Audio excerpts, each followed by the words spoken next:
So, Spider-Man Across the Spider-Verse has now officially released, and I have some thoughts. This movie is amazing. It lives up to the first one and then some. The Empire Strikes Back comparisons definitely do make sense now. It takes all the elements of the first movie and elevates it to a 10. If the first movie revolutionized the animation industry, this movie is going to take it, slap it, and call it Shirley, because my goodness, this movie is beautiful. Not only beautiful, breathtaking. Every frame is a painting. We already knew from the first movie that every Spider-Man has their unique art style, but every dimension now has its own unique art style, and that leaves you with awe. From the water pastel colors of Gwen Stacy's world to the cool clip art newspaper styles of Spider-Punk, we even get introduced to mixed media. We have stuff that comes from Legos to live action elements that will leave you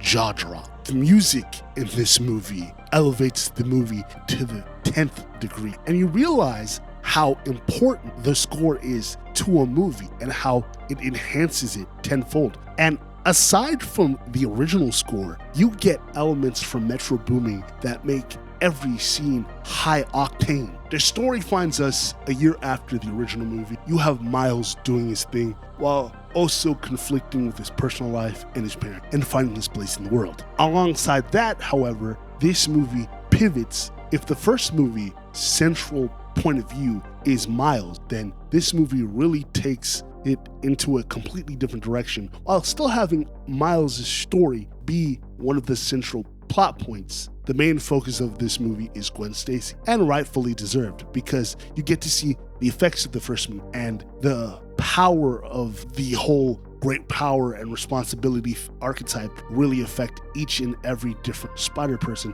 including Gwen Stacy. If Peter Parker had Uncle Ben, then Gwen Stacy had Peter Parker, and subsequently her dad, Captain Stacy, who is just trying to do his best. But from his point of view, Spider-Woman looks like a villain, so that leaves her in conflict with her father. Then, after discovering her secret identity, these two people are just torn apart. And after a series of lies and deceits and hijinks, we find Miles and Gwen into the center of a Spider-Verse elite team, consisting of the likes of Spider-Punk, Indian Spider-Man, or Spider-Man of Mumbai, Jessica Drew, Spider-Woman, and also Miguel O'Hara, aka Spider-Man 2099. Also, Peter B. Parker's back, and he has a baby.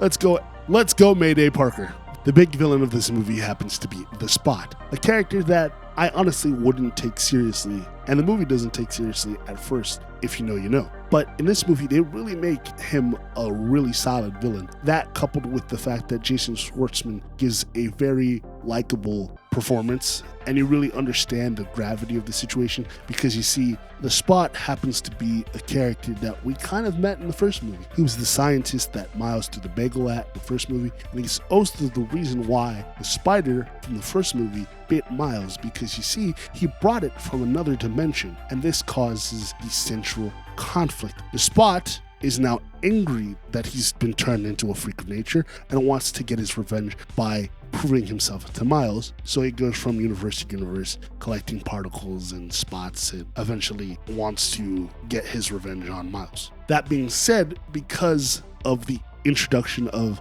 a certain mechanic called canon, just like, comic books, canon events, certain things have to go a certain way, or else they'll destroy the structure of the Spider-Verse and the loom of life and death, life and destiny, comic book mumbo jumbo. We find out from the mouth of Miguel O'Hara that Miguel thinks that Miles isn't supposed to be here, because technically he's not. Because the spider comes from another dimension, another world lost their chance at getting a Spider-Man, and that does come up later in terrifying and amazing ways. After getting amped up, the Spot then decides to destroy Miles' world by killing his father. Going into it, we're talking about Miguel O'Hara, and you really empathize for Miguel O'Hara. On a surface level, he seems like the asshole, but when you realize he's surrounded by a bunch of Peter Parkers, and you know how Peter Parker is. Sometimes he's a dumbass. You gotta take into consideration where the guy is coming from. He's got to be the dad of it. This means he has to make the decisions that no one else can make, and sometimes it leaves him with less friends and more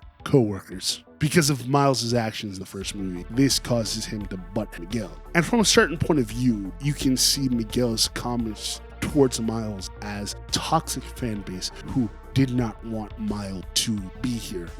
To this day, you have certain groups on the internet considering Miles not Spider-Man. They'll say Peter Parker is Spider-Man, Miguel O'Hara is Spider-Man 2099. Hell, Ben Reilly is allowed to be Scarlet Spider-Man, but no, Miles is just Miles Morales, which is stupid because we all know Miles Morales is just the ultimate Spider-Man, point blank, period, and Peter Parker is the amazing. I rest my case. This movie is filled to the brim with cameos. You get characters like Spider-X, you get Cyborg Spider-Man, you get the live-action Spider-Man. Hell, you even get fan-favorite characters like Josh Keaton's Spectacular Spider-Man and PS4 Spider-Man or Insomniac Spider-Man. So every frame is not only just beautiful, but you will see a Spider-Man you like in some capacity in this movie. And Easter egg people are going to have a field day with this movie. I mean, there are going to be entire discussions on why and how each character moves and who that character is. So those people, I'm looking at you, heavy spoilers. Yeah, you're going to have a field day with that. There's a certain argument going around saying that this movie ends in a weird place. It doesn't feel complete. But that's not necessarily true. Because if you look at this movie from the point of view of Gwen Stacy, as she is the character we see in the beginning of the movie, and she's the character that we get at the end of the movie, and she's the character that narrates throughout this film, then you realize, nah, while this is still a Miles Morales story, he takes a slight backseat or is playing the dual protagonist alongside Gwen Stacy. But this movie is told from her point of view. So yeah, that really covers that notion that this movie doesn't feel complete or it feels abrupt. When that's not the case. She resolves the conflict with her family, thus creating a complete narrative. Now, if you look at it from Miles' perspective, then no, this movie really just ends on a sour note. It feels odd. Also, at this point, spoilers if you haven't realized it by now. But